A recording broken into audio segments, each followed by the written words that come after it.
தாய் தமிழ் உறவுகளுக்கு வணக்கம். அமைச்சர் பேத்தி கொலை என்ற தலைப்பில் இந்த காணொளியை காண்கிறோம்.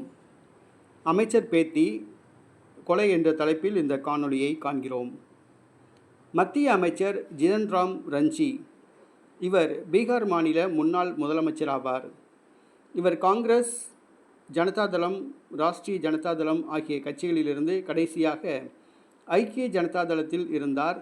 நிதிஷ்குமார் அமைச்சரவையில் அமைச்சராக இருந்தார். நிதிஷ்குமார் பதவி விலகலை அடுத்து இவர் முதலமைச்சராக தேர்வு செய்யப்பட்டார். குறுகிய நாட்களிலேயே இவருடைய பதவி பறிக்கப்பட்டது. இதனால் ஹிந்துஸ்தானி மோர்ச்சா என்ற ஒரு புதிய கட்சியை ஆரம்பித்தார். நடைபெற்று முடிந்த பாராளுமன்ற தேர்தலில் கயா தொகுதியில் தேசிய ஜனநாயக கூட்டணி சார்பில் தேர்வு செய்யப்பட்டு தற்பொழுது மத்திய அமைச்சராக உள்ளார். இவருடைய பேத்தி சுஷ்மா 14 ஆண்டுகளுக்கு முன்பாக இவர் ரமேஷ் என்பவரை சாதி மறுப்பு திருமணம் செய்து கொண்டார். 14 ஆண்டுகளாக இவர்கள் வாழ்ந்து வந்தனர். நேற்று மதியம் இவர்களுக்குள் சிறிய வாக்குவாதம் ஏற்பட்டுள்ளது. ஆத்திரத்தில் ரமேஷ் தன்னுடைய வீட்டில் இருந்த துப்பாக்கியை எடுத்து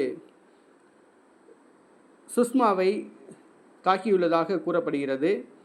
இதில் தப்பி ஓடிவிட்டார். கிராமத்தினர் துப்பாக்கி சத்தம் கேட்டு சுஷ்மாவை காப்பாற்றுவதற்காக மருத்துவமனைக்கு கொண்டு சென்றனர்.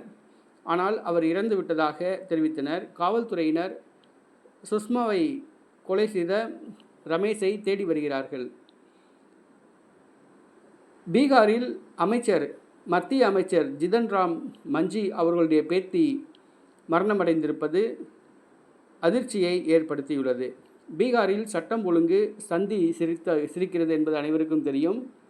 சட்டம் ஒழுங்கு கெட்டுவிட்டது. நிதிஷ்குமார் ஆட்சியில் சட்டம் ஒழுங்கு கெட்டுப்போய்விட்டது. எங்கு பார்த்தாலும் சட்டவிரோத செயல்களும் வன்முறைகளும் நடைபெறுகின்றன.